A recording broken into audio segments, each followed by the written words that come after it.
All right, here we go. Hey, welcome to another episode of the Blackout Tips Podcast. I'm your host, Rod. Joined as always by my co-host, Karen. and we're live on a Saturday, ready to give you some feedback this afternoon. Find us everywhere you get podcasts, official weapon of the show, The Taser. unofficial sport, Bullet Ball. and Bullet Ball Extreme feedback show. Y'all know what it is. It's where we talk about the things that you had to say about the things that we had to say, because we can't keep our fucking opinions to ourselves, Okay, guys. No, we cannot. Okay, we out here just giving y'all unsolicited opinions, and we would like to know what people think about them, Yes, sir. especially if they think nice things. Yes. But you can also do a bunch of other stuff in addition to the feedback, which you can all find in the show notes. You can give us money. Mhm. Go to the blackguywhotips.com. Look on the right hand side. It's a little thing where it's like you could donate. You can put something on it, and we appreciate those that put something on it. Matter of fact, we give them a shout out.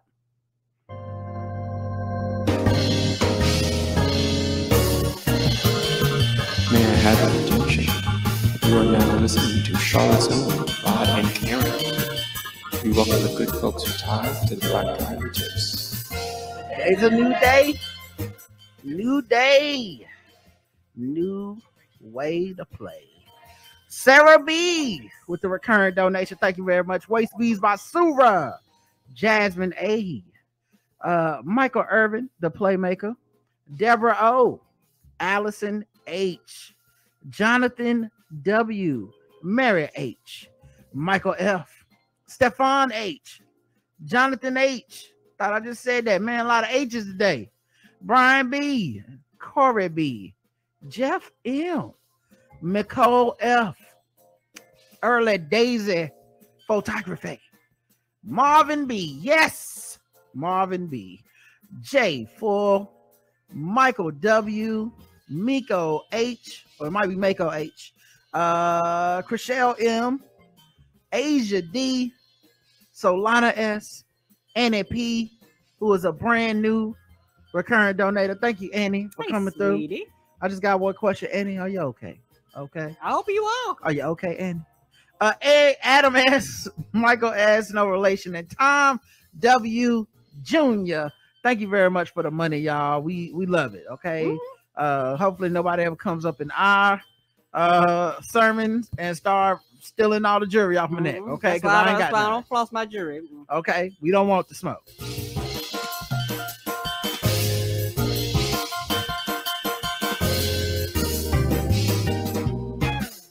That shit is funky. All right. Let's get to the people that left 5-star reviews. You can leave 5-star reviews for us on iTunes. We read them. We like them. And if they're nice and they 5 stars, it just helps. It changes our whole day. We got 2 new ones. Life changing. Hi, Karen and Rod. I feel like it's time to update my review. Nothing has changed. You guys are still awesome. Still my favorite podcast. Ooh, it's got the OUR in favorite. Oh, snap. So you know that means it's from out of the United States. Matter of fact, it's from Great Britain. Hey. It's still my favorite podcast, and I'm so glad I found you way back in 2011. By listening to you, I feel like I've become a better human being. Please go and listen to this amazing podcast. It will change your life for the better. DJ Jaffa. Thank you, DJ. Thank you. DJ Jaffa, appreciate y'all. And always repping us on like Instagram, because he's a DJ. I can tell from the first 2 letters of his name. He's a DJ, and he'll like be at parties and rocking like his Blackout Tips gear and stuff. Like it's so cool. Thank you. Thank you. And Data with the @ DA from United States of America says, I was so here for that Reading Rainbow song rendition. It really got to me. 3 heart emojis, sweating, laughing emoji, smart banter, funny, entertaining thumbs up. Thank you. Thank you. Yeah, maybe one day Reading Rainbow will come return, to be honest, but I've just been reading comic books lately. So, you know, it's just, I don't know. God, let the pandemic end, okay?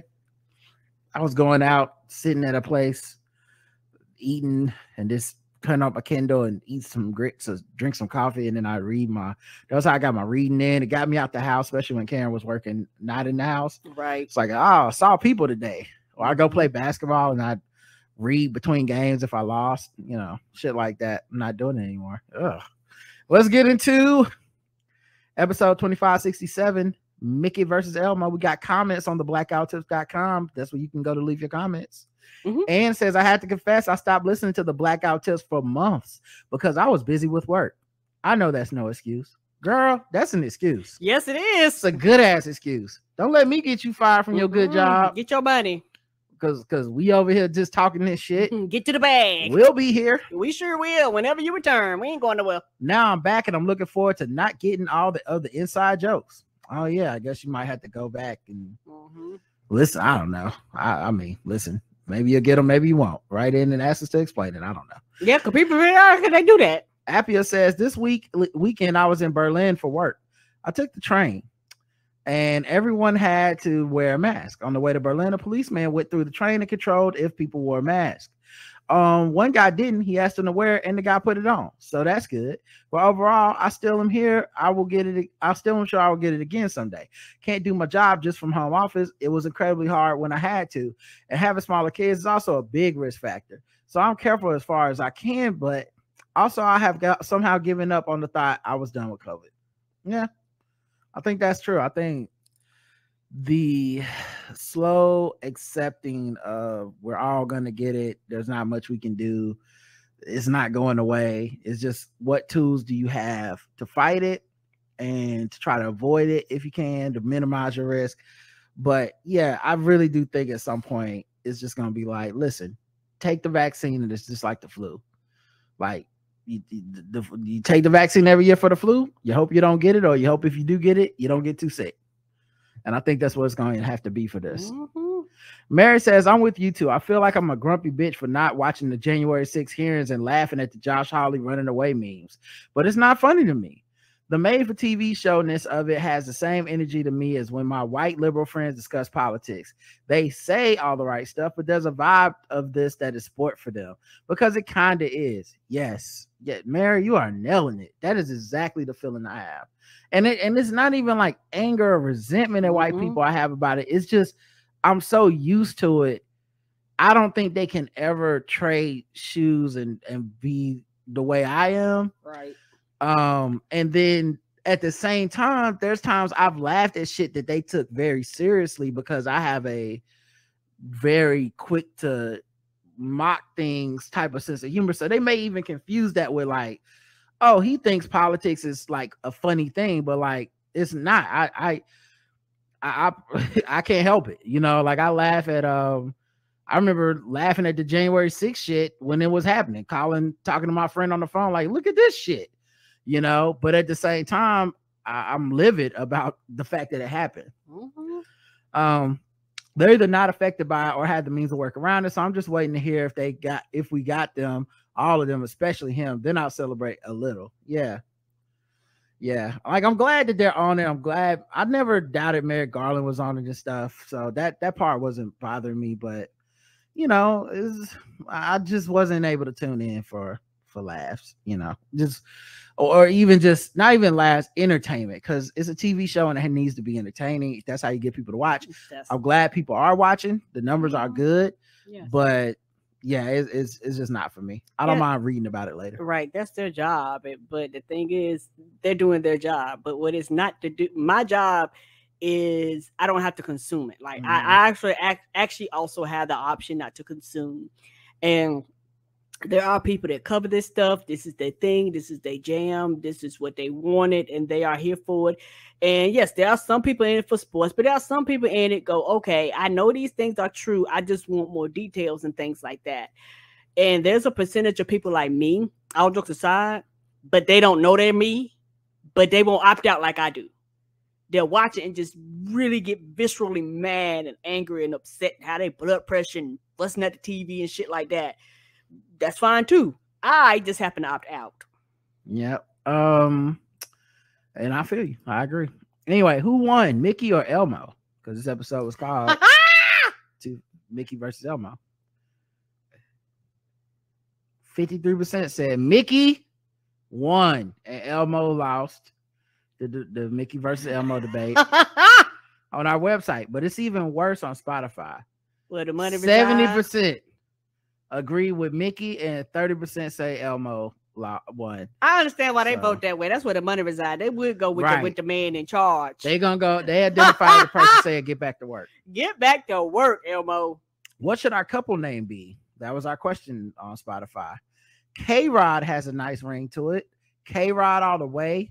Karen and the Rod, like Keith and the girl, I guess. In the voice of Grandmaster from Thor Ragnarok, it's a tie. Yay. It's way too soon for this Wakandan to start picking sides. Play the skit again. Y'all good with the Mickey versus Elmo. Aaron says Rodderin or Carrick. Roger says Rodderin. Crystal says, as the creator of Rodderin, I have to give it up for K-Rod or K-Rod. K-Rod sounds like some sexy Ralph Angel mofo. And Rachel says K-Rod. So it sounds like K-Rod is gonna be the winner of the couple name.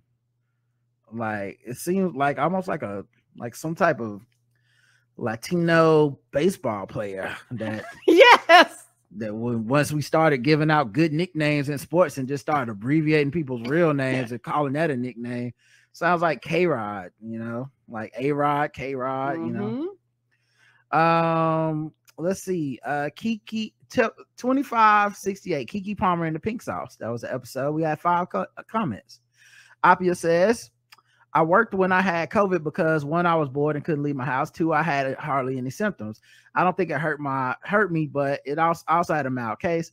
LOL about the woman who said pharma companies are paying money for sex changes. Pharma companies love money. Why would they give it away for a sex change? I would like to hear one reason, but I'm sure the reason would be something like America, guns, and Jesus. Yeah, that's probably it. That's the motto here, baby. How you know the motto? America, guns, Jesus. We put it on. It's on every dollar. Yes, it is. America, guns, Jesus. Get that tattooed. By the way, Karen was right about age being one factor for understanding who has protection against monkeypox and the location you were raised in. I, an Eastern European born, very late Gen X person, got the regular pox vaccine in Poland and have still had a special scar to prove it. It's supposed to be 85% efficient against monkeypox. Yay. Mr. Appia hasn't gotten it because he is really a Western European, and they're like the Spotify users. With all the money, they felt so safe, I guess. At least you married into the money. Come on. Slick Barber says, hi, Rod and Karen. I just want to comment about the article about Nick Perkins and his purchasing of Fuddruckers. Nick is my classmate from FSU, class of 03. That's what I'm talking about. Attitude check. Bronco pride. He has been doing this thing in the food service industry for years now. He got to start by doing working in the cafe at FSU. His food service was at one time the primary food company for FSU and several other HBCUs. Yeah, I remember Perkins. I just didn't know if that was him, and I didn't want to assume we were on the show. Back in 2014, he and his company donated $1 million to the university. It's great to see fellow Broncos thriving and succeeding. Thanks for the great show. Attitude check. Bronco pride.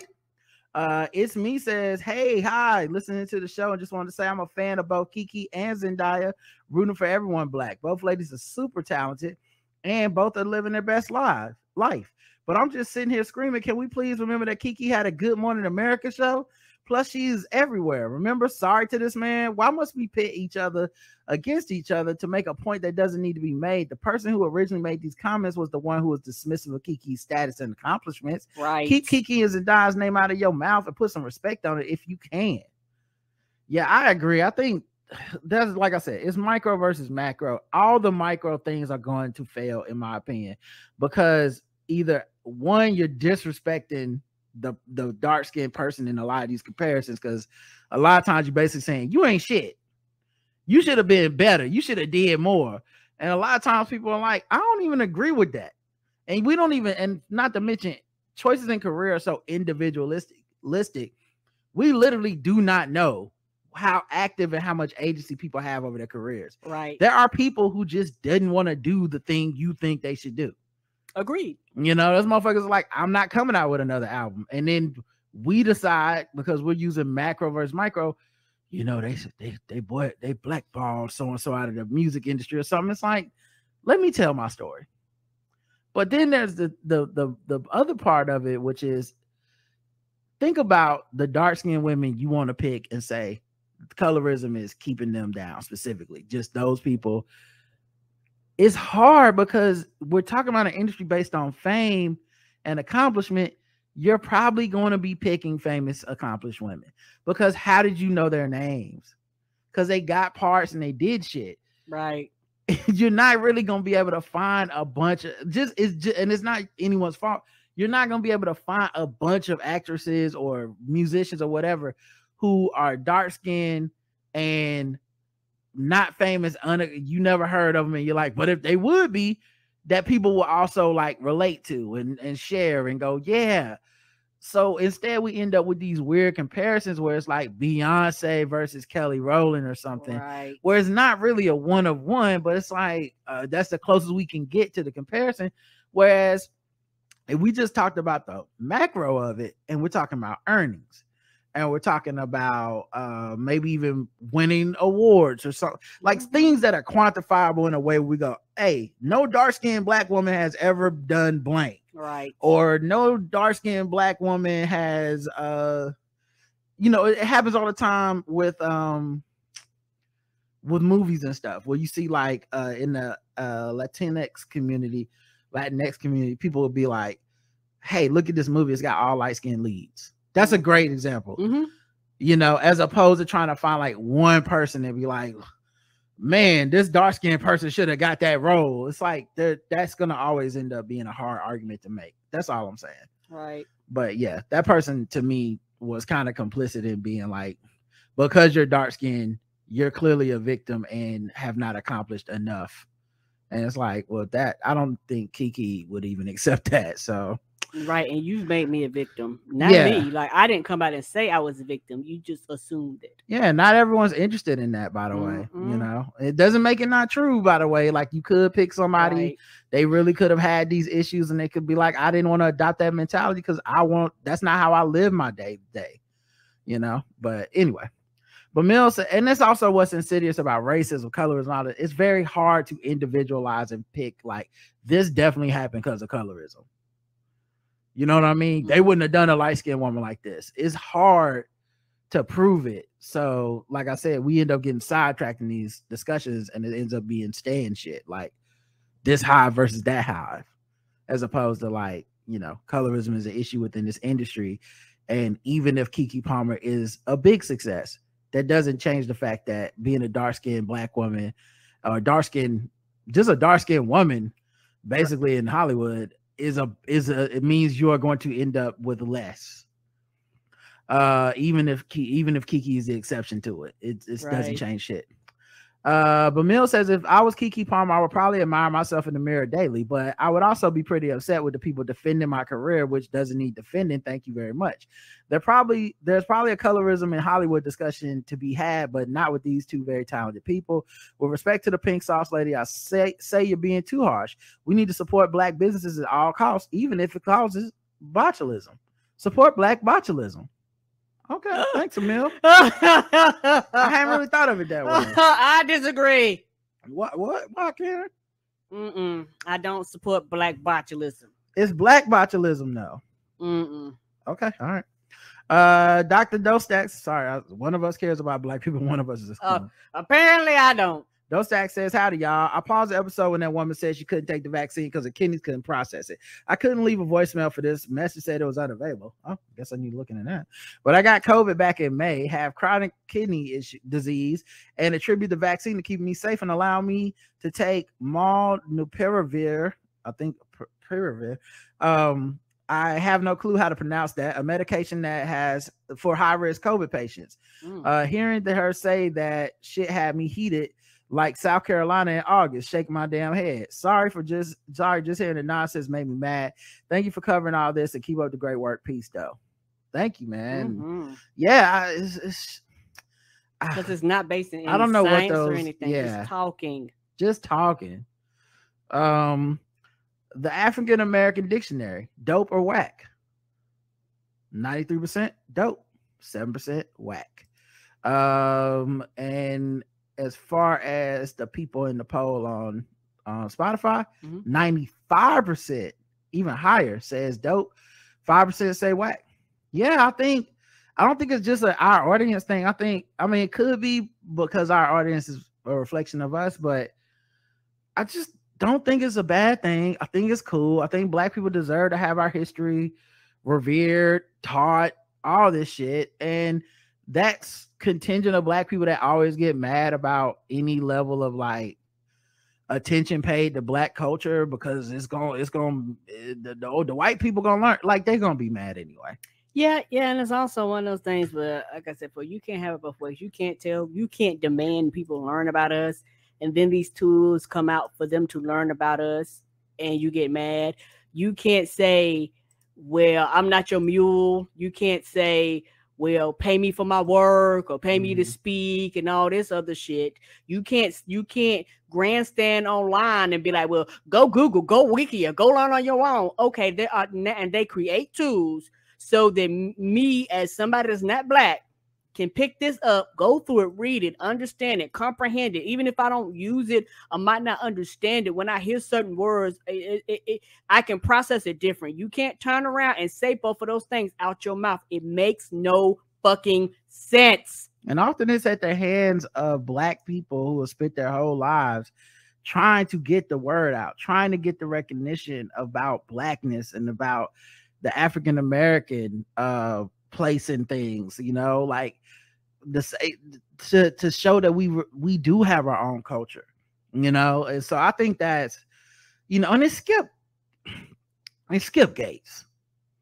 Like, of all the people, I ain't worried about Skip Gates fucking this one up. He's going to do it right. He's not going to be out here fucking around. Like, it's one of the things where, you know, he's going to do it right. You know, he's not going to bullshit. You know, he's going to do his research, you know, and for people that quote unquote think they know it all, he'll go research. You're going to find out its root words that you didn't even realize that's where the fuck it came from. Yeah, but you know everything, Black person. No, nobody knows everything. That's what he do. All right. Oh heavens, Kevin. The comments that I left for Q&A was, Instagram is TikTok now. Change it back. And they did change it back. Oh heavens, Kevin says, I feel seen as a Black anime fan with Attack on Titan rant about the Black Titan laugh my ass off. Are y'all caught up? I'd love to hear your take on the show thus far. We are caught up, honestly. I think it's on the... Yeah. What else is there? Oh, the manga? Yeah, the manga. We're caught up on the anime, not the manga. Right. And I don't really have anything to add. Honestly, I'd love to tell you some. It's amazing as it always was. It is, and just looking forward to see how they finish this shit off. Me too. Just Aaron is going ham. He's lost his mind. Everybody's learning so much new shit every episode. The stuff they did with the time travel type like mind thing was such a fucking head trip. So yeah, I love it. Citria says, yes, I don't have TikTok for a reason. Kaden says, yes, please. I'm so confused. David says, completely unrelated, but do y'all remember when Rod and Karen would sing segment music? Please bring back Do You Want to Funk? How about you bring back copyright infringement or whatever the fuck? Get this shit taken off of YouTube. Now I can't monetize the video one day. Ernest says, too late for that, my friendster. Dorina says, I just want to look at hot people food and memes. What the fuck is the rest of this shit? I don't do the TikTok for a reason. Gen X, I hate the new shit. Fucking with my IG. Fix it, Zuckerberger. Yes. That is hot. It wasn't like the end of the world, but like, I know for me, I stopped even seeing my friends when they made that change. Right. And, you know, I saw my girl, Nick Jew. She was like, you know, everybody's acting upset over this and stuff. And I don't think it was like end of the world, but it was like annoying in a way that for people that, you know, were using it for certain things, it was annoying. And as soon as they switched it back, it's so funny because I seen Nick Jew, I seen Reggie, I seen like people that you hadn't seen in a while. People that's my friends. I started seeing their stuff again. I was like, yeah, because it wasn't just that it was only videos, which was a big part of it, obviously, but it was also like it was only videos, and then every third post was literally a video of a person you didn't follow and didn't know. Right. It was like, and I'm not exaggerating It that. was. That's not a joke. That's not Mhm. like me trying to be like make it a bigger deal than it was. I think that's weird. 2 out of 3, 1 out of every 3 things I see on in my experience is now not even a person I know, and it was like follow this person, which was clearly people probably paid for promotion, and that's how you get followers, is they put you in timelines of other people. But I don't know, it just felt like needlessly a big change. Yeah, and the thing is, people don't mind it. The thing is, like you say, it was so. It's not like they slowly pushed this out. Like you say, if it had been 1 out of every maybe 10 to 15 to 20, people probably would have been fine. But like you say, and it was where, like you say, 1 out of every 2 to 3, and then sometimes it would be like back to back to back, and then, it would be back to back, right? For me. And then don't fuck around and click in one by accident. You click in one, oh, it's like almost your whole timeline turns into TikTok. Yeah, it was just a weird. I mean, I guess TikTok kicking their ass. I mean, that's all I can take from it. Oh, and that part I understand, but like you said, it's like they're in the catch-22. They don't want to be left behind, but also you have a huge fan base. It was like, I didn't fucking come here for this. Ignacio says, hey, yo, this new format sucks. Raphael says, before we talk IG TikTok, I moved a petition for Karen's Mega Fire line. That shit don't smoke to be a segment. I use it as my new defense over any new mask. As for IG, yeah, leave booty photos alone. Yeah, leave them alone. And you think I'd be into the change because it's now booty videos for most of mine. But no, I still want to see my friends make it. It's a big deal when my friends make it to the top of my algorithm. I mean, they thirst trapping or something, and I'm supporting them. Me too. Aaron says, I was able to get the monkeypox vaccine. Right now, the requirements are if you ID is gay and got chlamydia in the last year, or on PrEP, or went to a bathhouse, sex party, etc., and there was exposure. White family says, if we didn't use our slang back in the day, it would have made it harder for our people to coordinate and escape plantations. I'm also tired of our history being eliminated. Yeah.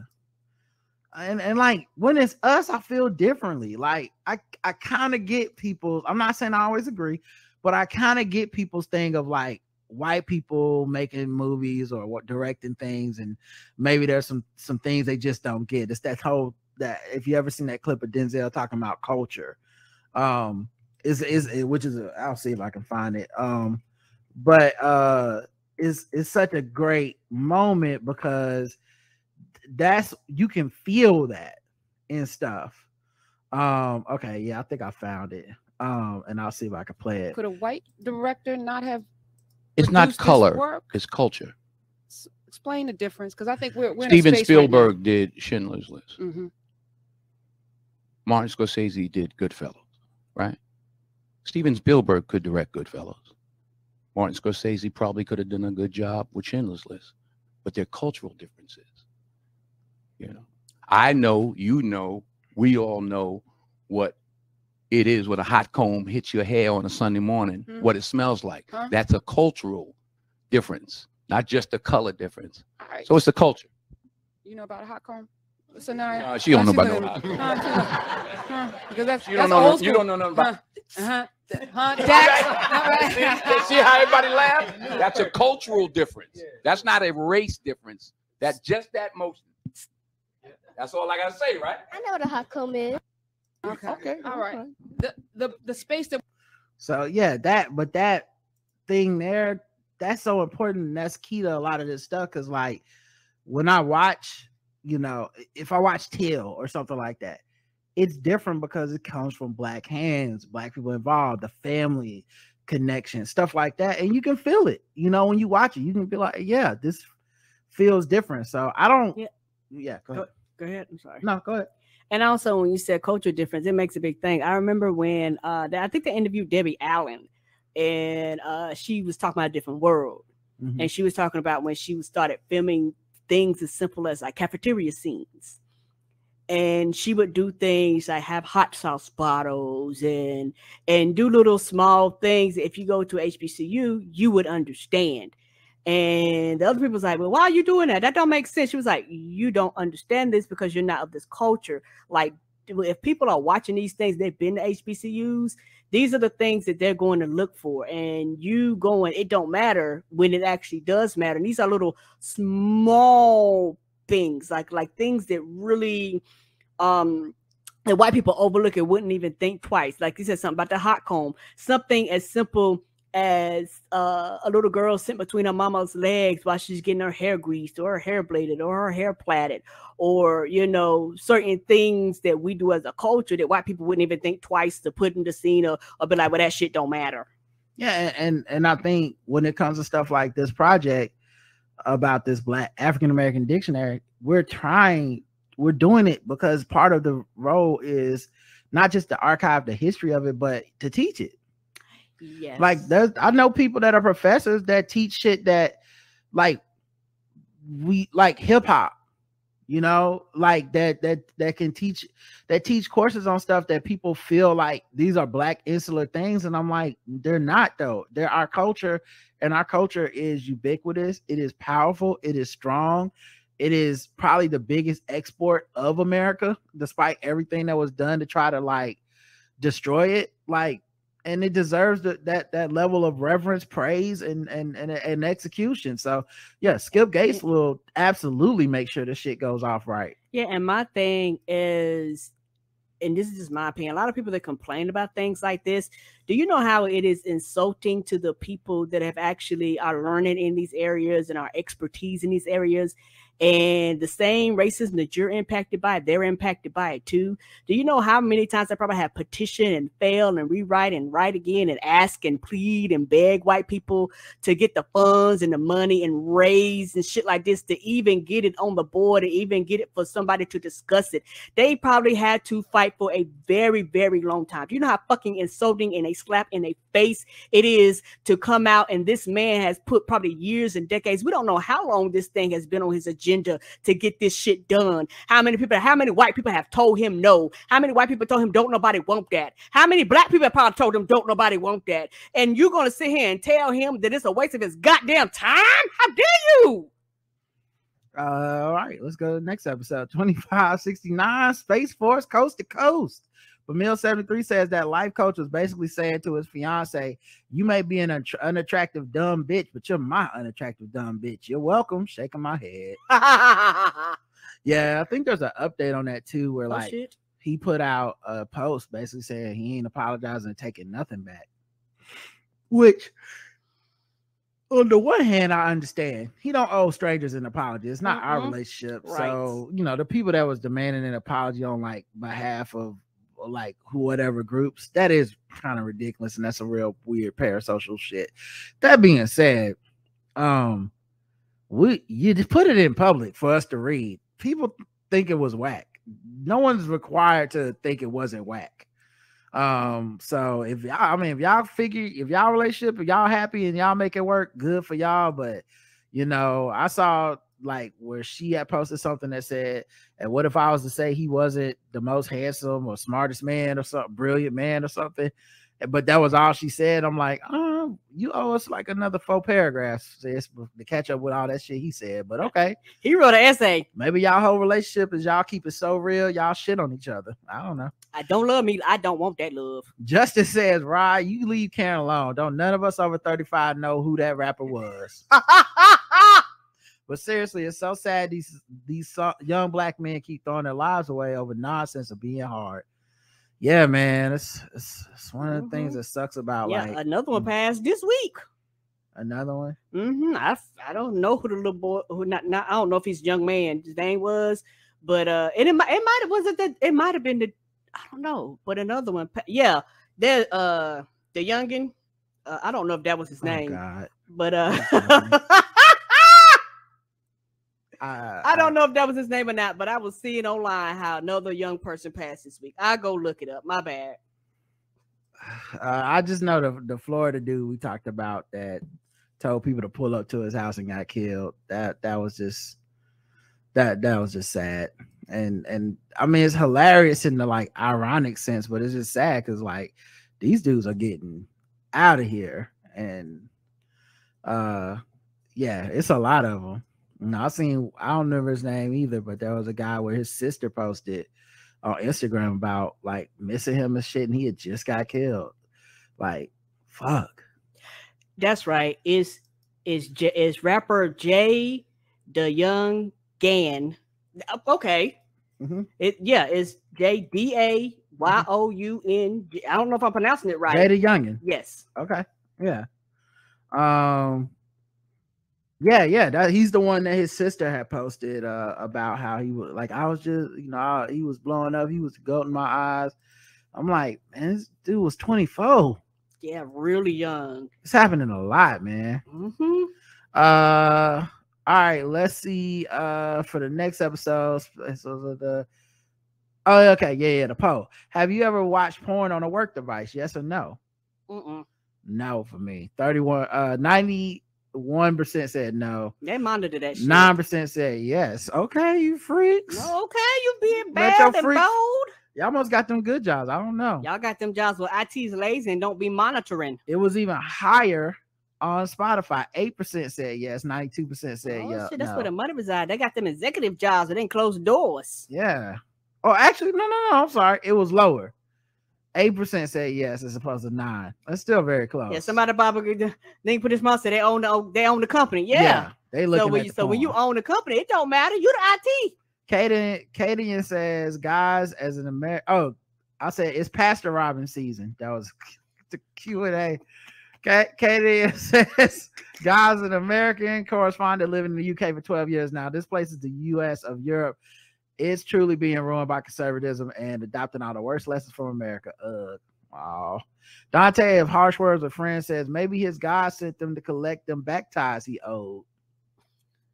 He does work in mysterious ways. Mm-hmm. China Lee says title of the next season of Atlanta, Pastor Robin season. Oh no. Ernest says, hey Siri, play How to Rob by 50 Cent.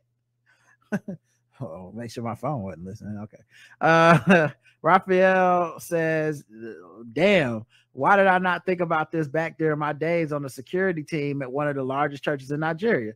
I could have pulled off an Ocean's 11. Who has the number to the time machine, dude? Be right back. Malik says they've been robbing us for years. Time to rob them back. Yeah. Ignacio says congregation member did this shit. They was tight when they saw him flossing all that ice while telling everybody to run the pockets on Sundays. Give my money back, Creflo wannabe and the jet. I think it definitely would have if it would have been a person in the congregation. It had to be an inside job where they were acting like they were getting robbed. Oh no, they robbing all of us, but they really set them up because you can't, because if not, then they know it's you because you're the one that didn't come to church that week. Mm-hmm. Buri Bula or Buri Bula, I don't know. Booyah. Lord giveth and the Lord gets a thief to take it away. Ain't that the way? Ain't that the way? Episode 2570, Surprise the Racism came out. After that cop who was shocked. Apia says, question, is using a racial slur illegal? Disclaimer, I would never use racial slurs. I know it's hurtful and wrong. In Germany, for example, wearing a swastika symbol is illegal. If a police woman wore it, even in the private, this would be a reason to fire her. But can you fire a person for using them? I imagine this could get difficult in court if she would sue. She could say she didn't break the law, but maybe I'm wrong. No, it's not illegal, by the way. It seems, freedom of speech, America, right? Mm-hmm. It seems to me that there's no real law against racist behavior in your country. Don't it?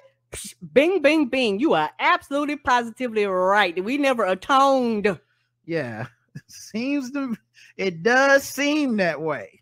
Yeah, and that's why a lot of black people are mad and Native Americans are mad because they was like, bitch, y'all stole our land. They was like, get on out of here. Go into that reservation. Here's some casinos. You're like, that doesn't solve the problem that you stole our land. Yeah. You got me? But yeah, there doesn't seem to be.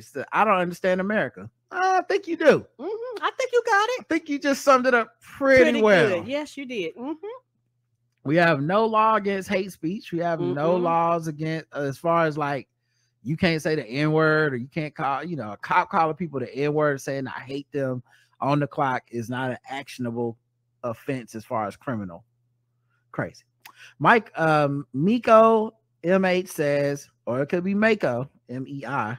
Hey y'all. Regarding the Cheetos dust, Cheetos started selling different flavors of box mac and cheese, including Flaming Hot. And I buy them just to get the cheese powder packet out and put it in a spice jar so I can sprinkle on whatever I want. I wish they sold a flavor packet or a jar of it separately, but this will do for now. Oh, you a fiend. Hype beast. I'm surprised they don't either because that shit would sell. I know. It must be they must have figured something out. I don't know. MD Aria says, man, I know that cop racist as hell. The fact the police department is being hush-hush about her punishment shows me that at best she will be on desk duty until the shit dies down. At worst, she already back on the street. I have never been upset at somebody non-black that went off and used a racial slur to insult them. Well, except for calling somebody a cracker. Oh, yeah, I know what you say. Yeah. Although I've seen black people that do that shit where they call other races racial slurs and like mean it and stuff. And I always thought that was just weird. But me too. You know, that's just, I'm not trying to come down on everybody. I get that, you know, motherfuckers fuck up. But I always thought like, nigga, they call what? like it always just make me stop for a second. Like, nigga, that's racist. We know racism bad. Right. It is one of those things. And unless somebody said something racist to you. My bad. Right. And the thing is, it's one of those things where you talk to people and you tell people, you go, well, black people can be racist, and people look at you, well, technically, bitch, you know what I mean. You just semantics. But it's just like when you see somebody black and they're like, you know, man, those fucking such and such is moving in the neighborhood or whatever. You're like, you be like, that's not right. Wait a minute. That's what they say about us. Right. That's how I feel. That's what they say about us. It's like you should have a better understanding. Would you buy Cheetos dust if it was sold in stores? Yes or no? 21% yes, 79% no. Now they did Cool Ranch. I'll be all on it. I love me some Cool Ranch. And 24% said yes on Spotify, which is higher because they probably had the money to afford it. 76% said no. Okay. I was just interested because I think I see it in a lot of restaurants. The trendy hippie ones will put that, like, they'll be like hot flaming hot such and such, and you're like, damn, they put flaming hot Cheeto dust on fries, so they had to buy some Cheetos. Yeah, they had to go to a contract, crunch them up into dust like that. Like, so why not just sell the powder? It sounds like people would make it at home too. Yes, they would. It's lightning outside. Get off that phone. Aaron says, do you got phone bill money? Stop using my minutes. Get off that phone. White Family says, buying Cheeto dust is the blackest thing I heard all day. I spit out my coffee laughing. Y'all are the best. While I think of this type of story might be a funny new segment. Well, it wasn't a story. It was just I thought I had randomly. I think I was watching like YouTube people cooking something, and it was like, yo, why they don't just sell that? It was like, you could make, you know how they do on YouTube, because it's always like a fucking recipe within a recipe and shit. Like, oh, if you want to make roasted garlic, what I do is I take a clove of garlic and I rub it in oil and I put it in there. I'm like, nigga, this ain't had nothing to do with this fish. That's if you want it fresh. Yeah. But yeah, I was watching something and it was like, you take the Cheeto dust and you crunch it up and you put it in this and then you put it in this for later. And I was like, they should just sell that. Yeah, people blend, put them in their blenders and crack it down. Carly says, my grandma would say, turn the TV off or get somewhere and be quiet. Yeah. Yeah, they tell you get somewhere and be quiet. A lot of times, that's why a lot of times the kids end up taking a nap because you can't do nothing. Nobody believe in the power of a storm like some old black people. What? Oh, the lights is out and everything is down. Raphael says, I'm the avatar for one of the numerous gods of lightning. Watch this as I recharge. By the way, if you need a credit repair, I got you for just $89.99. We'll use a Brooklyn Bishop solution. And lastly, Olivia says, but mom, yeah, it's like, why the fuck are we indoors if I still gotta shut it down like I'm outside? Right? Like, now I can't play my Xbox. That's the whole point of getting this. I know as adults, our parents would probably go crazy because I'm not doing shit. Nope, I'm not getting up the phone. I'm not turning nothing off. I'm sorry. Magic Flakes is the last episode of the week, 2571. We got 2 comments. Appia from Germany says cable news wants you addicted to fear, and the shows are the daily fix. It's a problem. People think they're staying informed, but they are just fear addicts. Luckily, I don't watch the news at all. I read, as I told you before, it's better for my mental health for at least 15 years now. Yeah, I just had to give it up. I like if I watch any cable news, it's in such a small burst. All right. Where you like maybe 5 minutes, and then I immediately am just kind of like, yeah, that's why I don't watch this shit. Turn the channel. Yeah, like like the only time I think I would sit and watch is if something like if January 6th, I would probably watch cable news January 6th because I'd be like, I would like to see what is happening live to our country right now. If this is an emergency situation. But as far as just like everyday analysis for news and stuff, the tone is too much about in anxiety, fear, and panic. It's too much, and even the good stations are about it. They're, you know. The fact that a lot of this week wasn't spent being like, yo, the Democrats and Biden are getting shit done that we wanted them to do.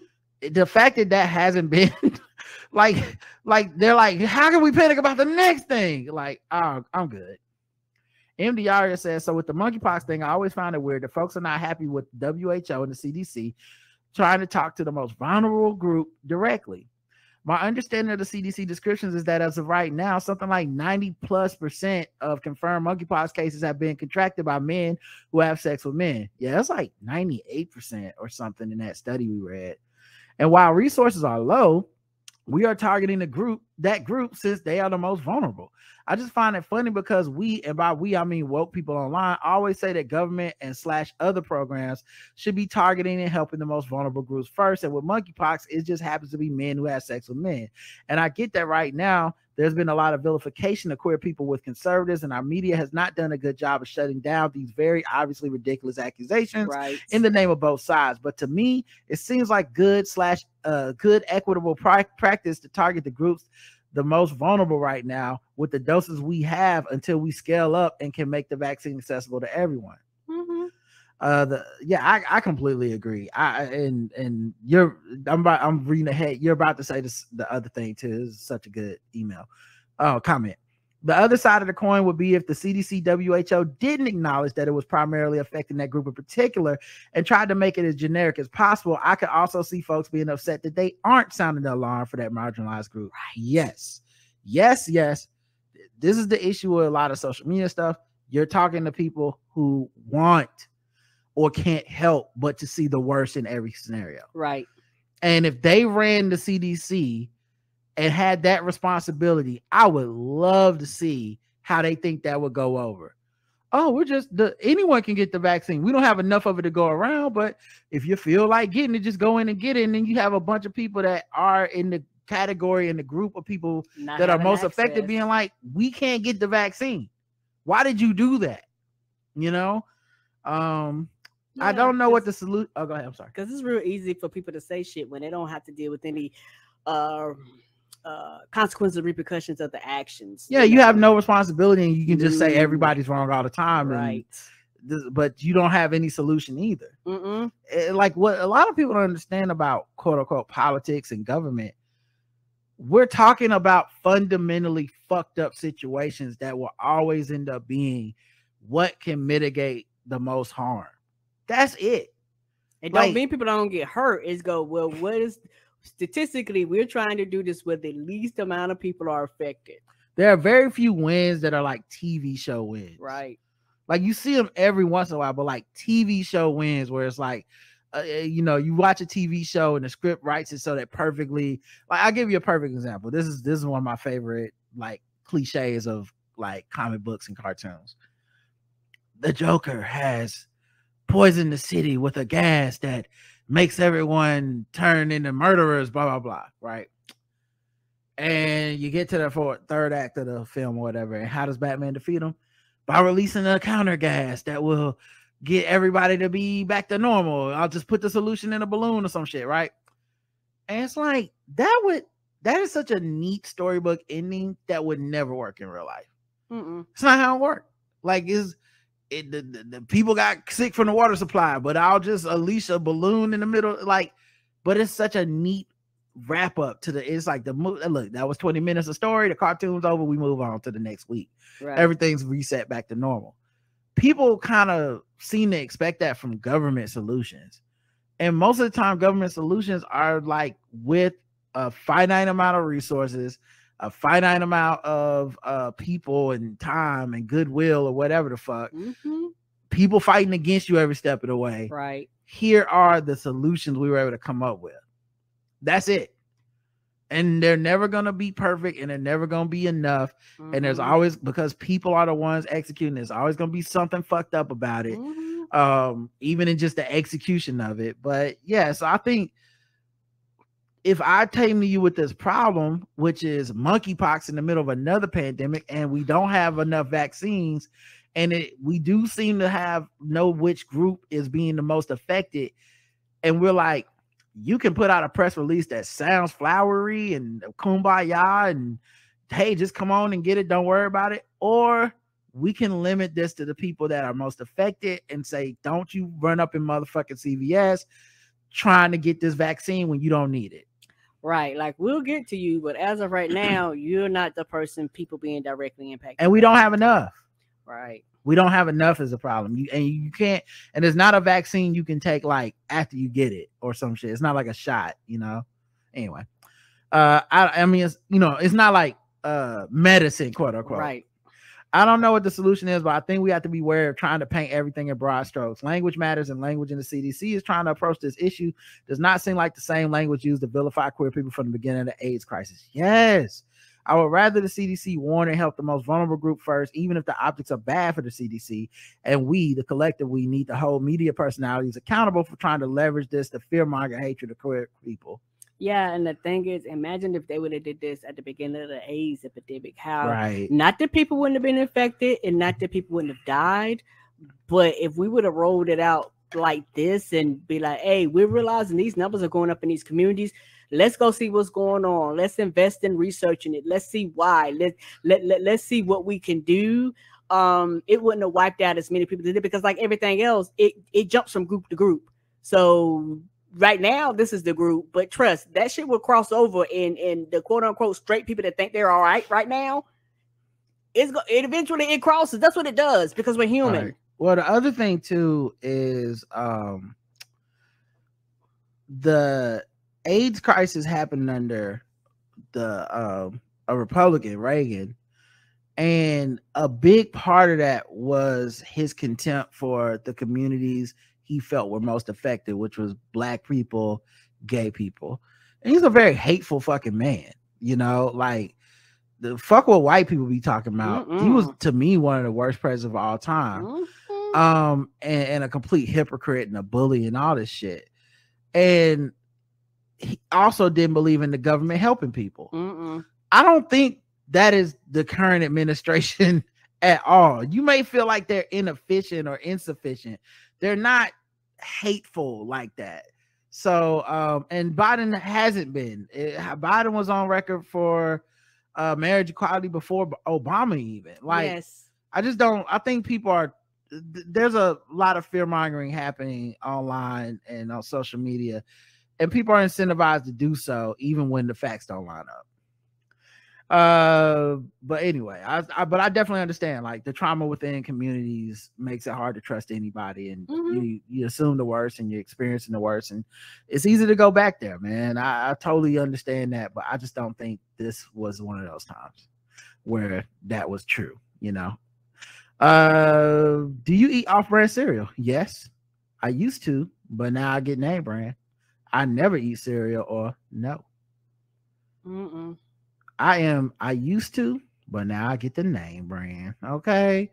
I only ever ate off-brand cereal when my mom and my pops would buy cereal. And that's when I would end up with the fucking cocoa flakes and shit. Oh, what I did, is that the case? But then, yeah, I used to, but as a grown adult, no. Right. And see, one thing about being the only child, my mama bought me name brand because it was just for me. I know you were spoiled. I remember. And so when my family used to come around, my cousins, them, they would eat my good cereal up, then I wouldn't have it. I'd be pissed. So when I knew family members coming up, I would have my cereal. Bitch, what you not gonna do is eat up my good shit. Hide the cereal, y'all. I would There's have my people cereal. around. I was like, no, bitch, you're not gonna eat this, and then I'm left with no cereal. Lock my room door. I was a mess. There's poor people around. With your broke ass. And I was one of them kids. I was like, bitch, what you not gonna do is eat my cereal up. And then I'm looking all crazy, crying and shit. And all I got is some shoulders going, I don't know. And then your mama ain't willing to pick up the calls. Get out of my face. All right. I'm sorry, I take that personally. I noticed. I enjoy my cereal. All right. The poll on Spotify, 18% currently eat off-brand cereal, which is shocking, but it is still less than the people on our website who don't, so the people with money, they don't eat that off-brand shit. 18%. 34% said I used to, but now I get name brand, which is a tremendous jump. 11% on our website, 34% on Spotify. So these people like, listen, I got that good job money. I ain't never looking back. No, they do not eat it at all. 30% as opposed to 50% that don't eat off-brand cereal. And I never eat cereal. 11% said it on our site. 18%. Because they probably wake up and get omelets every morning, and that chef probably, throws them together nice quiche. What did they do to those monkeys? Was the Q&A. Roger says gave them the pink sauce. Oh no! It's like, give us your babies. They shouldn't be allowed to eat this either. Carlton says, I'm not sure, but Caesar said no. Aaron says they all just watched Nope and got inspired. Oh no. James says they played the song Shock the Monkey by Peter Gabriel too many times instead of the Brass Monkey by the Beastie Boys. Raphael says it can't be mere coincidence that as soon as we are no longer praying on these streets, monkeys go bananas. Pun intended. Give me $5 million every month or I'll appease the monkey god. And I'll appease the monkey god. I have to connect to the gods. I'm gonna say you don't. Rakisha says, because Mother Nature is tired of our shit. Also, 12 Monkeys and Planet of the Apes are prophecies. And Citra says, who the hell knows? What did they do to the monkeys? Snatching babies. Did somebody go and fuck with their kids? They was like, Right. Bet. We got a couple voicemail messages. 704-557-0186 is the voicemail line. Let's see what y'all said. Oh, this one's blank. All right, let's see what the next person said. Hi, too. It is Allegra. I think my favorite shows are the ones where you guys do feedback. For whatever reason, I'm always having to comment on your comment on the comment. But in any case, to the point, 2567, Nikki versus Elmo, you guys are in the midst of speaking about your anger, ire towards Trump and how you can't let it go to watch the hearings. I haven't watched the hearings either for that exact reason. I get, people talk about it, and so I get my news, quote unquote, through that. But no, because I've been pissed at Trump since before he ran the first motherfucking time. Right. So, and my anger has not subsided. In fact, it's gotten worse. So, right there with you two on that anger, and as much as I can take a joke about almost anything, I can't joke about his ass. I just can't. And I'm not holding it against other people who want to, but I just can't. So just wanted to weigh in on that. Of course, love you guys. And yeah. Thank you. Thank you. It's funny because I didn't even think about it till just now, but even though he's been out of office and it's been 6 years, our show has never had a cute name for Trump. Like I don't like I've no, because you said from the beginning that you was not doing that, and I meant like because it's not a fucking game. Yeah, like this ain't that Sean King, Kareem Abdul-Jabbar jokes and shit. Like to me, it's like that dude was president, and I'm not saying out of respect for the office or the country, but just out of respect for reality, it's not cute to me. And I'm not gonna call him Agent 45 or Agent Orange or whatever fucking names people have, because it's like it wasn't a joke. Like we let this happen, and it wasn't just part of like a reality show, you know. All right, let's get to the emails and we'll wrap it up.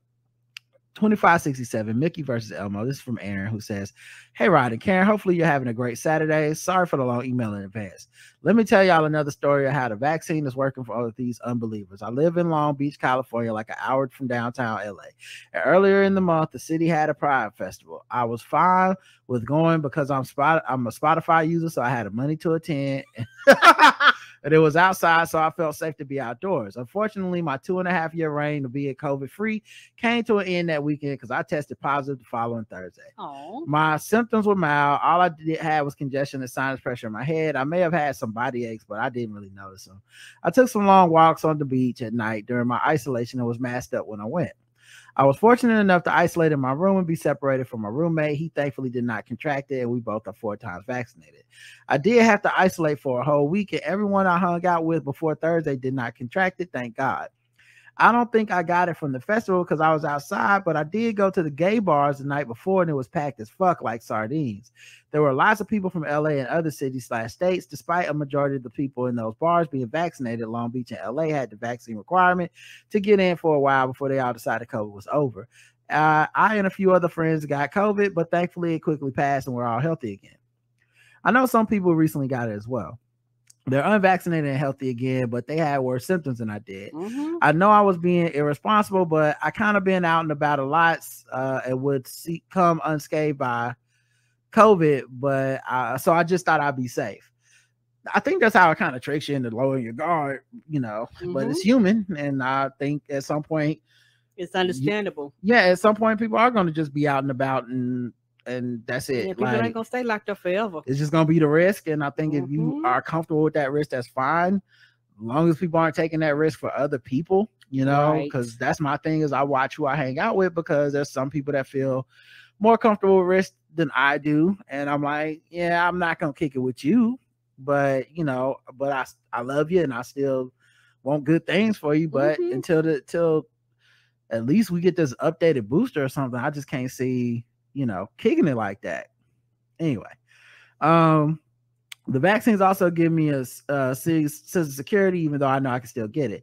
Now I'll stay home more and try not to go to crowded places so often. Also, I recently got the monkeypox vaccine because apparently it's making its way through the gay community and being called the new gay disease.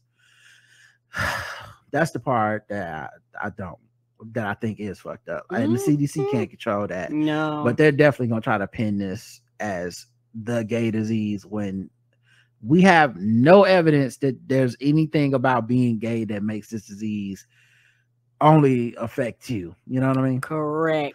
But hopefully it can be cleared quickly. The more people get vaccinated, the lines have been super long, and sometimes it's better to call and see if it's worth coming in. But thankfully I got lucky and didn't have to wait at all.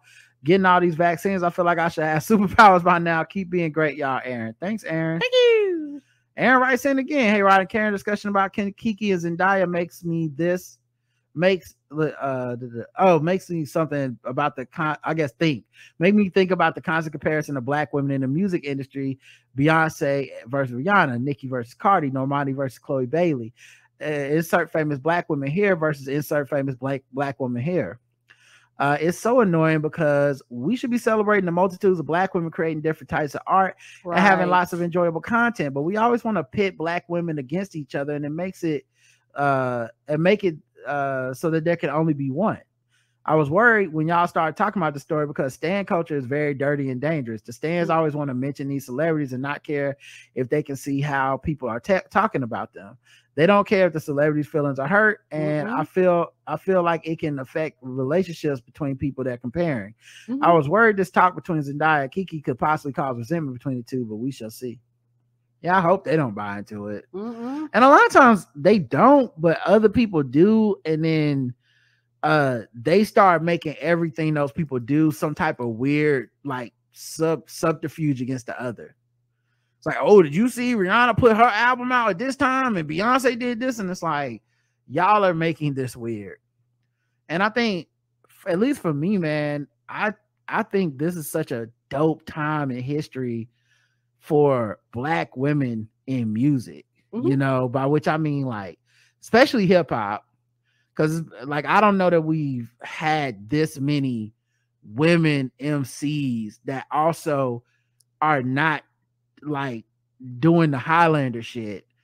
And some of my favorite artists kind of get along with everybody. And I think that's dope. I understand the people that may feel like they would like more variety amongst the content that they rap about. Right. But I think if you look, it's there too.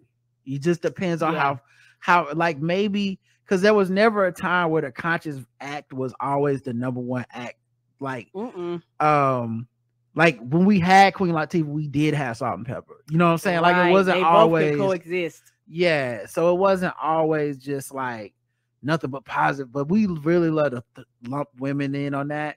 And we did not have the same feelings about like when the gangster era was like controlling the airwaves. But anyway, that's a total tangent. My whole point being like, I think right now is really dope, you know.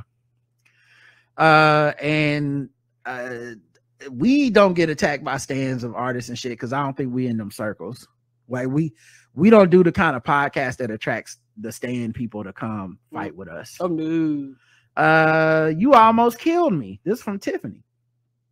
Hey, Rod and Karen, thanks for another fun week of podcasting. Let me just say this though. I almost didn't make it. As I was driving home from running errands, I was attacked by the giggles because of Mickey and Elmo. I can't with you guys. Since when was Elmo such an asshole? And why did Mickey sound drunk? The nerve. The episode made me weak. I would also like to say the feedback episodes are my absolute favorite. I love to hear the comments from other listeners who also enjoy the show as much as I do. It exposes us to different or maybe the same perspectives that continue to enhance our critical thinking. Please keep it up. Oh, we will. Been doing this for years, and honestly, I look forward to this show, even when I'm like tired, or we did 3 Guys On earlier, or whatever, and I'm like, oh boy, no, just a couple more hours of it, and then we start doing the show. I'm immediately like, I fucking love our fans. I do too. Random question: will you do meet and greets? I just moved to North Carolina from Ohio, so I think it would be great to meet you in person. I know COVID is a factor; it's hot as hell in North Carolina, but maybe a fun Saturday brunch, maybe a live feedback show session. Where you do the podcast from brunch with listeners? Sounds like a good time to me. I mean, it does sound like a good time, but probably not anytime soon. Yeah, because we talked about actually doing a live show this year, but COVID is like, no, I'm whatever Omega Sci-Fi letter. So, you know, because I was like, well, yeah, we can still do it if people wear masks, but I understood Roger's perspective. So, you know, we're probably going to delay it, and hopefully things will be better next year. Yeah, man. I really, because I have such a great time. We do live shit, but I don't know. I just got to be honest. I don't feel as comfortable as a lot of people I'm seeing right now. And our county, our city just said code red. It's like no one cares. Nobody gives a fuck. We were out today and like everything was crowded. It was crazy.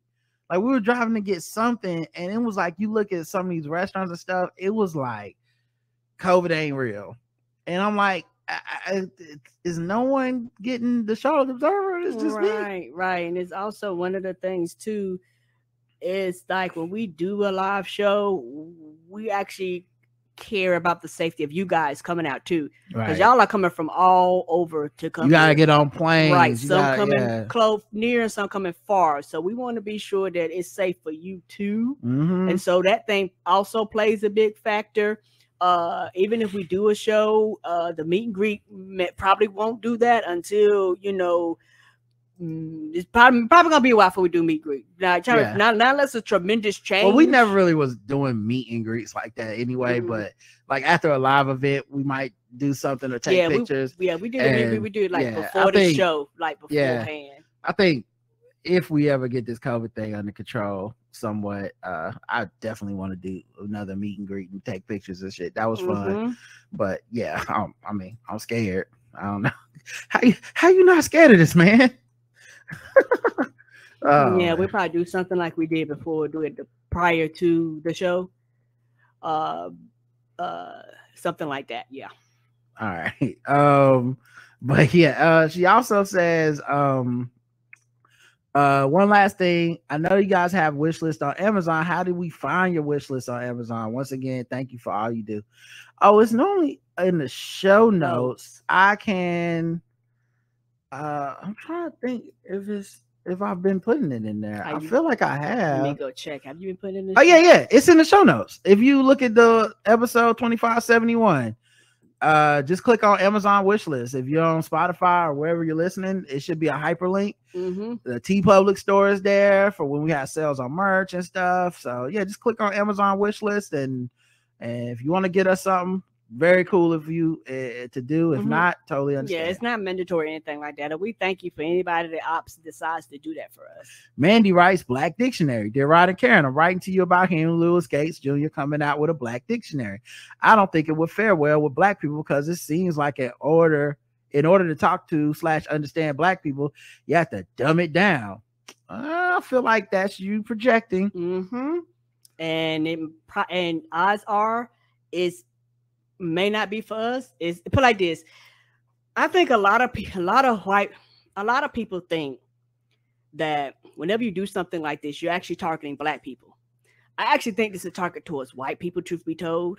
What, this dictionary? Yeah, this dictionary. I don't necessarily, no, I don't agree. Henry Louis Gates is not doing this.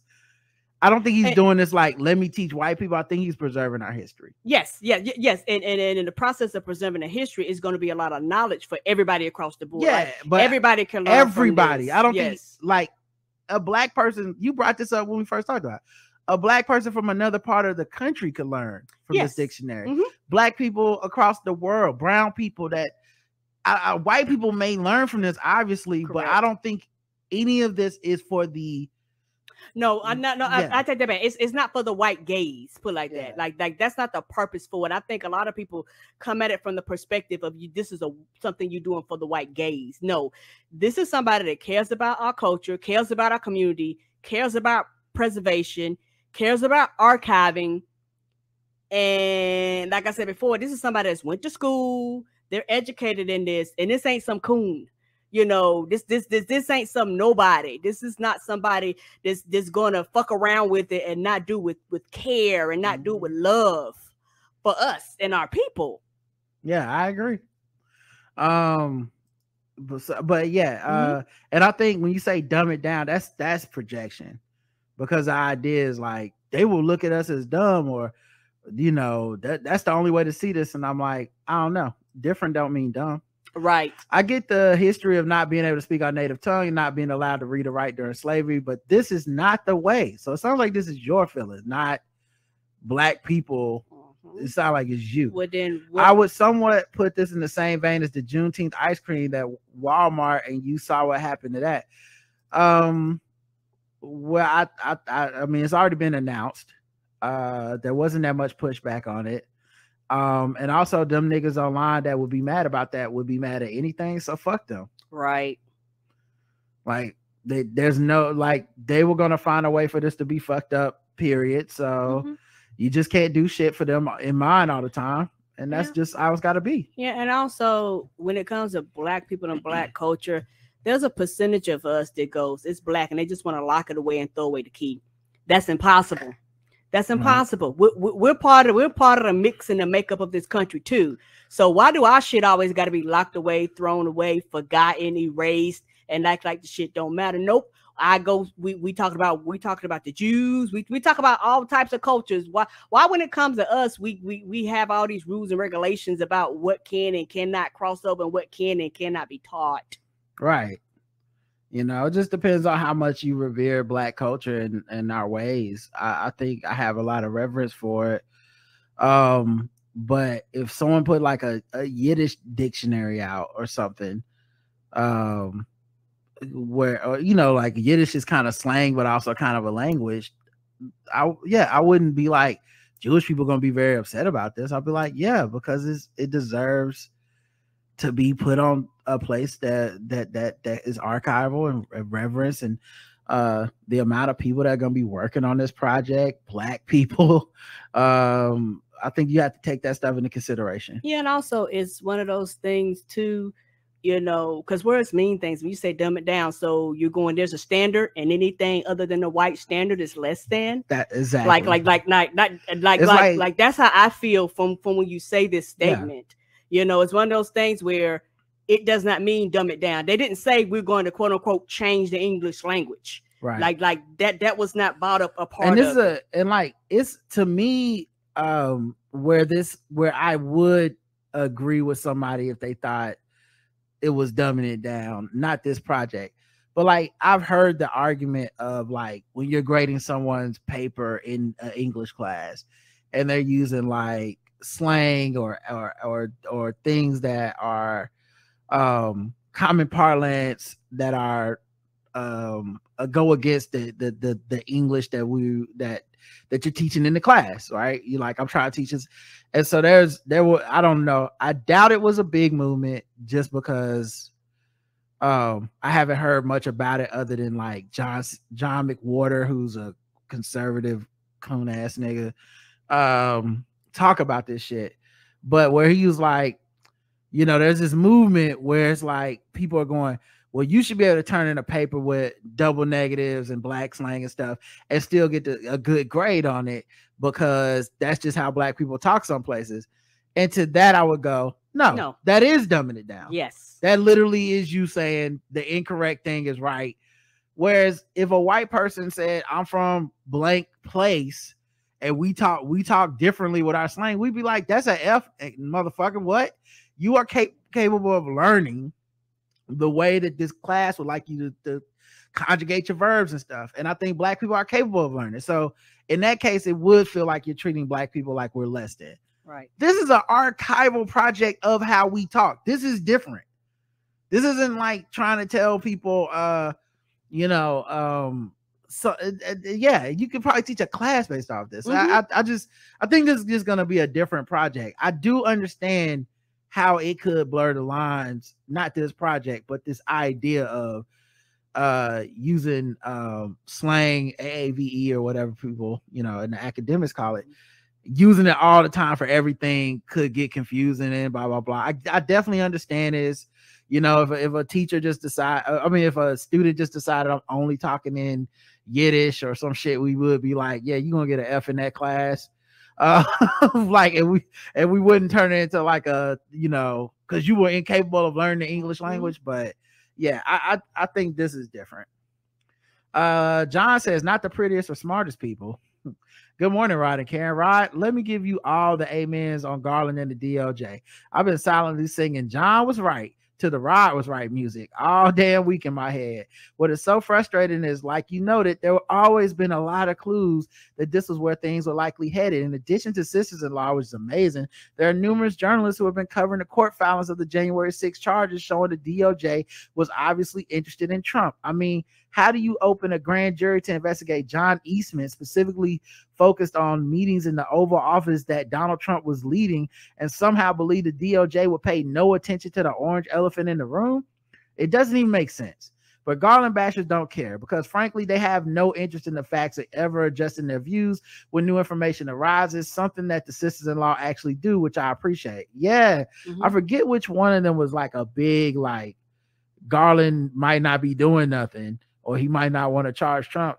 And today they start out the podcast with like basically all you people that was hating on Merrick Garland, shut up. And I said, yes, because like new information should change. You know, if you want to say we don't have the laws, say that. Right, that makes sense. But questioning that man's integrity like he wasn't going to do shit or he just didn't want it bad enough, nah, man, that's you projecting and ignoring all evidence to the contrary. I've engaged with many of the Garland bashes, and every time I try to point to court filings and subpoenas or detailed analysis of the process of obtaining digital devices, etc., the haters just shrug and say, yeah, but I still think Garland isn't doing anything. It's so fucking annoying. They are basically the same as anti-vaxxers, ill-informed, not interested in facts that don't support their priors, unwilling to ever admit they might be wrong, and obsessed with a figurehead. Just place Fauci with Garland, and there you have it. Damn. On that note, not sure if you already get it, but Joyce Y. Vance's newsletter at cafe.com is really good. She has a very sober article about how the real challenges and complexities of high-level indictments related to the January 6th will face. In short, it's going to be a while. Yeah, this We've been knew that. A long and a very long, slow process. Yeah, I'm sure they started this shit on day one of Merrick Garland being appointed. But it's just, unfortunately, it's just gonna take a while, and of course, none of us wants to wait that long. But I think anything that rushes this and fucks it is gonna be way worse for the country and way worse for the confidence in the DOJ than winning. We just need to win. We need to get these people in jail or facing consequences.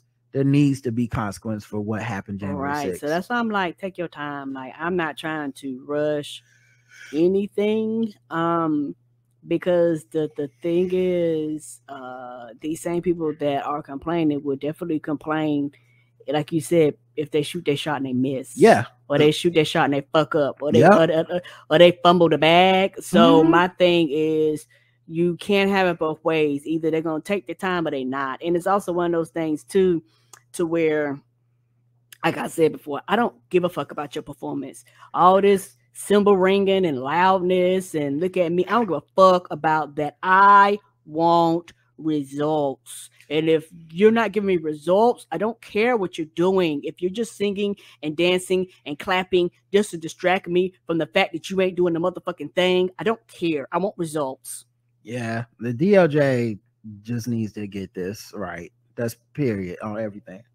On a completely other note, the rehearsal, oh my God, what a crazy ass show. Yes. I like Nathan For You, but this is even better in my opinion. What really killed me was when he pulls out the printed phone conversation decision tree scripts for the people to follow. I mean, it makes sense, but the fact that he thought of it and did it beforehand, amazing. When I watch Nathan work, all I can hear is Karen's voice yelling, "What's wrong with you?" LOL. I'm just glad he uses his powers for good and not to become a Marvel evil villain, because he could probably do that if he wanted to. Right? I think those twins who can't get their kidney transplants because they refuse to get vaccinated should go enlist Ben Carson. I bet he'd do it. Anyway, great week of shows. It might not be the prettiest or smartest podcast, but it's the one that I chose. Can I be your life coach now? Cheers and stay safe. That's hilarious. Well, we aren't, but thank you for being honest. Mm-hmm. And what if I was to say you're not the most handsome, smartest listener? Aaron, lastly, but we love you anyway. Aaron writes in again. Hey, Rod and Karen, I apologize for being the majority of the emails this week, but I also want to say sorry for my remarks about monkeypox, if you read them, being the new gay disease. I realize that's irresponsible to spread that kind of stigma again. I was just trying to be funny, but I know it could come across as sensitive. Oh, you know what's funny is I assumed you were joking. Or like kind of sarcastically saying like, yeah, they trying to make this the gay disease. Right. They trying to tag that name to it. Right. But you know what it is, dog? Like, I don't assume the worst of y'all when y'all write up here. No, I don't either. Like, unless somebody really is being like, I don't know, hella passive aggressive or mean or something. For the most part, I just assume like you mean well. We may even disagree on some shit. Right. But I'm not like, this motherfucker think gay people need to die. You say you are gay. Like, my assumption would be you would use that kind of derisively. Like, they trying to turn, like, this is the new gay disease, so let me go get my, I don't know. I never took it bad. Right, and it's also one of those things where y'all writing at us, and we're actually kind of having a conversation. This is the back and forth, and y'all write in here up things that we say, and we respond to what you say, but it's also one of those things where we also want to keep that, we have a cushion for each other. Like y'all have a cushion of understanding for us, and we have a cushion of understanding for y'all. Unless, like right to say, unless it's belligerent or just something just wild out there crazy, I don't ever think that people have these mean and not in good faith arguments. You know what I'm saying? Like right to say, we might disagree, we might not see eye to eye, but it's not like we're fighting each other. Like that's not the purpose of the feedback show. And like I think some people can't take it. You know, we've had people that, you know, stop writing in or they write back some nasty gram because they're like, oh, y'all still disagreed and I told you what to think and y'all didn't just think it, you know. But even when we disagree, like I would hope that it comes across with a level of thoughtfulness and consideration, you know. Right, we're not being dismissive. Like I'm not gonna pander to people. I'm not gonna pretend that oh, this is a great idea, but I can be like, yo, I feel where you coming from, but this is why I disagree. I try to have empathy and lead with that, and it's worked so far for our show.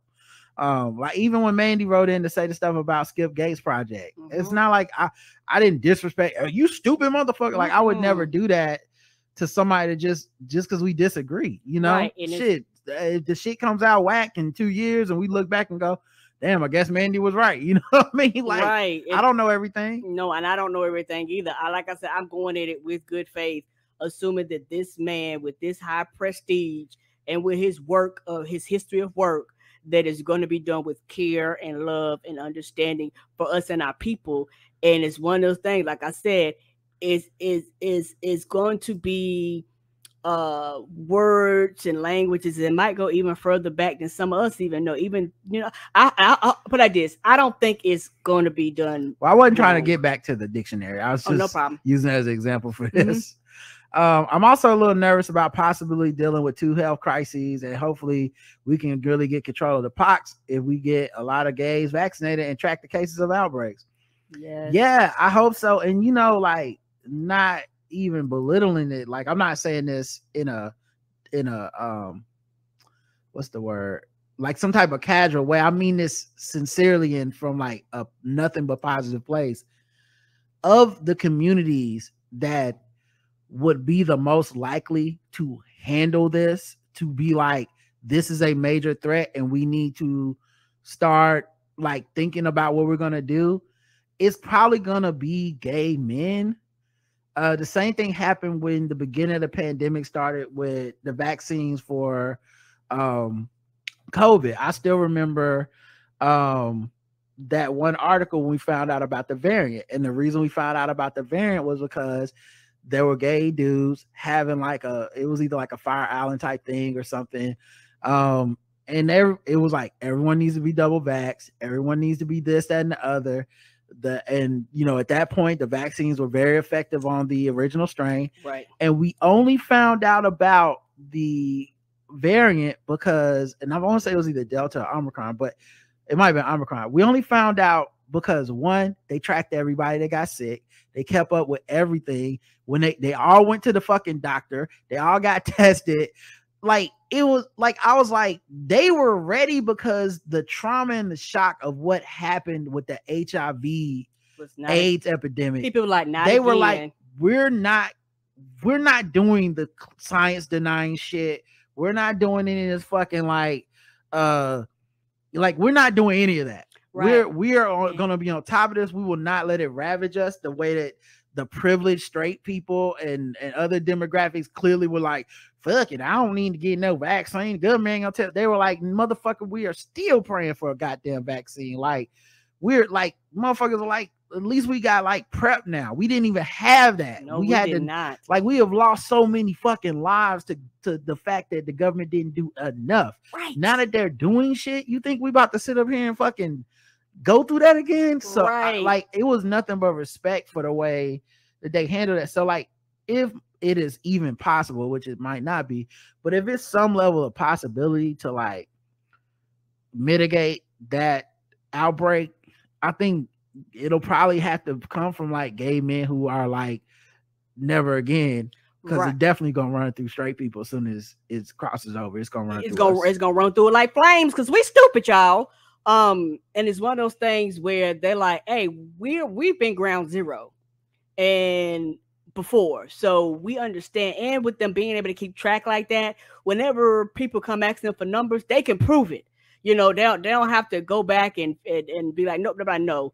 This is who was there. This is the numbers. If you want to track and call, like you actually make the job easier for the people for a government that actually cares. When they do come and try to investigate, you make the job easier for them.